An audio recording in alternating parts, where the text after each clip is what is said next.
Okay, so that was just like a quick little ride along.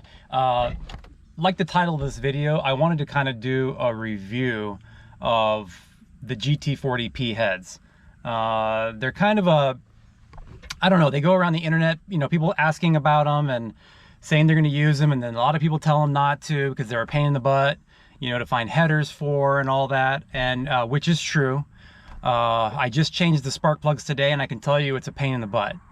Okay, so I just wanted to kind of give my 2 cents on, you know, what I thought of the GT40P heads, because I've been in a lot of different, you know, cars with trick flow heads.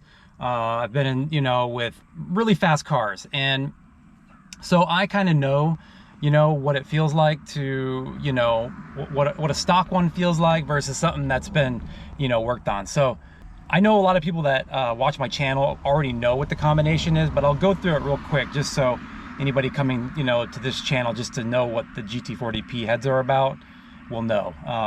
It's basically a 306 out of Explorer. It has the GT40P heads, trick flow spring upgrade, a Ford intake, dual plane intake. It's good till around 6,200 RPMs, and a Holley 600 double pumper. Okay, so what I can say is, if I was to do it again, I don't know if I would go with the GT40P heads.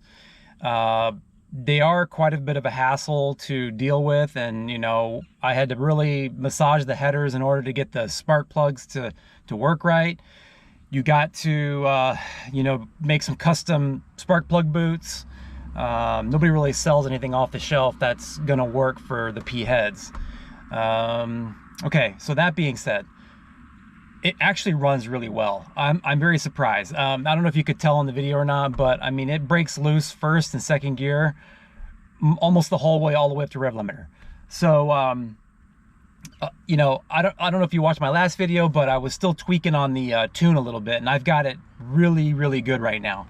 I went ahead and went back up a little bit on the jets. So now I'm 2 numbers down on the on the secondary instead of 3, and 1 number down on the primary instead of 2. And then I'm also 2 sizes up on the squirters. So instead of a 28 squirter or 26 squirter, it's a 28 squirter, or a 28 or a 30. I can't remember what it is, but I think it went from 28 to 30 on the primary squirter. And that got rid of all the hesitation. So there's no more hesitation, and I got the timing set right around 15 degrees and 35 total. So that's where it seems to be the happiest. I'm running premium gas to keep it from detonating. I did have a little problem with detonation, but as soon as I changed gas, that went away. So like I said, I'm pretty impressed for what they are. I mean, if you're on a, you know, super tight budget and you want to do all the work yourself, now I don't recommend buying GT40P heads and taking them to the machine shop and spending $700-800 on them. Don't do it. Like, it's not worth it. It's not worth the 30 or 40 horsepower. You know, you could spend $1,200 on a set of decent aluminum heads and be way ahead of the game as far as, you know, power goes. Okay.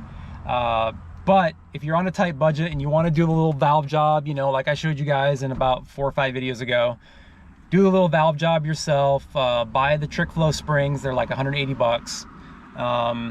And there's really, and there's no damage to the heads or anything like that. You can get away with it. I'm also running an N41, Anderson N41 cam with stock rockers. Okay, you can do that. You can run stock rockers.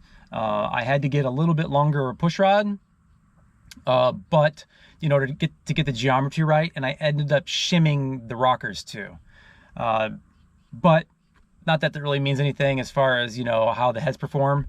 I think they perform pretty well for what they are, but if I was to do it over again, I probably wouldn't do it. I probably would go ahead and get like some $1,200 aluminum heads, you know, Pro Comp, or I know AFR has those new Enforcer heads. Those are pretty decent.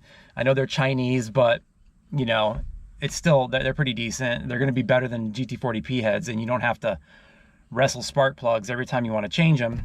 So hopefully I got the tune right now where it's good and I don't have to change the plugs anymore.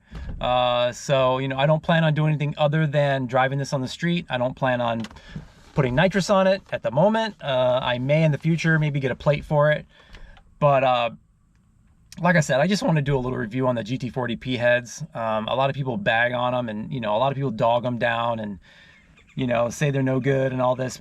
They are decent. I mean, they are better than the E7 heads. Okay, you're gonna get better performance out of them. I mean, you can see for what I want, it's plenty fast. You know, like I said, it lights them up in first and second gear. I mean, you know, what more do you need when you're in traffic? You know, stoplight to stoplight, or going to the store or something like that, because that's what I want to use this for. I want to drive it.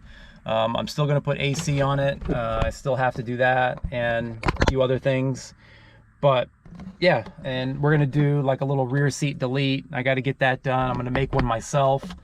Nice stereo, you know, we got a little speaker system in here, and just to make it nice for driving around. So, but that's going to do it for this video. I just wanted to go over and give my little 2 cents on the GT40P heads. If you're on a tight budget, go for it. Don't take them to the machine shop and spend $800, $900 or $700, whatever it is. Don't do that, because you'll be disappointed. You could have done way better buying aluminum heads. But like I said, tight budget, by all means. I mean, they're a pretty good head. So anyway, that's gonna do it for this video. Hope you guys enjoyed it, and the little ride along and little review, and I will check you all next time.